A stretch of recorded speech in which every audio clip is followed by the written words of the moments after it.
سے زائد فلسطینی شہید ہوئے ہیں، جن میں معصوم بچے بھی ہیں، وہ خوراک کے لیے تڑپ رہے ہیں، وہ پانی کے لیے تڑپ رہے ہیں، اور ہم صرف یہاں پر قراردادوں پر قراردادیں لا رہے ہیں، عملی طور پر کوئی کام نہیں کر رہے۔ جناب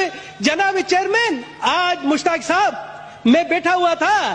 میں بھی قرآن شریف کا مطالعہ کرتا ہوں کبھی کبھار، آج مجھے ایک آیت میرے سامنے آئی، اچانک آئی، میں آپ کی اجازت سے چاہتا ہوں کہ وہ میں سنا دوں اردو ترجمے۔ جناب اعلیٰ سورہ نمبر 4 آیت نمبر 75، وہاں کہتا ہے،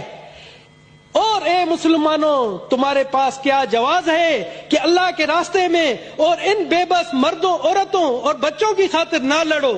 جو یہ دعا کر رہے ہیں کہ اے ہمارے پروردگار ہمیں اس بستی سے نکال لائیے جس کے باشندے ظلم توڑ رہے ہیں، اور ہمارے لیے اپنی طرف سے کوئی حامی پیدا کر دیجئے، اور ہمارے لیے اپنی طرف سے کوئی مددگار کھڑا کر دیجئے۔ سر، غیر مسلم ہو کر مجھے جب یہ آیت آتی ہے مجھے شرم آ رہی ہے کہ ہم یہاں پر صرف قراردادیں ایئر کنڈیشن ماحول میں، گرم ماحول میں بیٹھ کر رہے ہیں، کچھ عملی طور پر کوئی کام نہیں کر رہے۔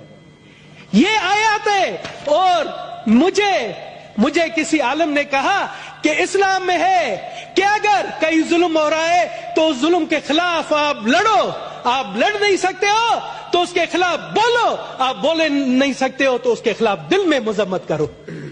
تو کیا ہے، کہاں پر ہے وہ چیزیں؟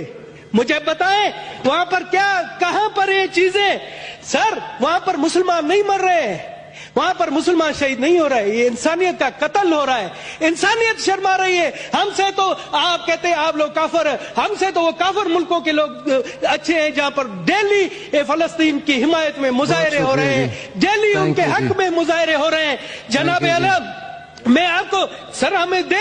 مجھے دے، میں پاکستان کی 1 کروڑ اقلیتی عوام کی طرف سے اپنے فلسطینی بھائیوں کے ساتھ ہوں، اور ہمیں فخر ہے، مجھے فخر ہے، میرے خاندان کو فخر ہے کہ ہم نے ظلم کے خلاف اہل بیت کی بھی مدد کی تھی۔ اہل بیت ہمارے ہاں پاکستان میں مہمان تھے اور ان پر ظلم ہوا، ان کے ساتھ ہم مل کر لڑے، تو ہم اپنے فلسطینی بھائیوں کے لیے بھی ہیں اور اسی روایت کو برقرار رکھیں گے۔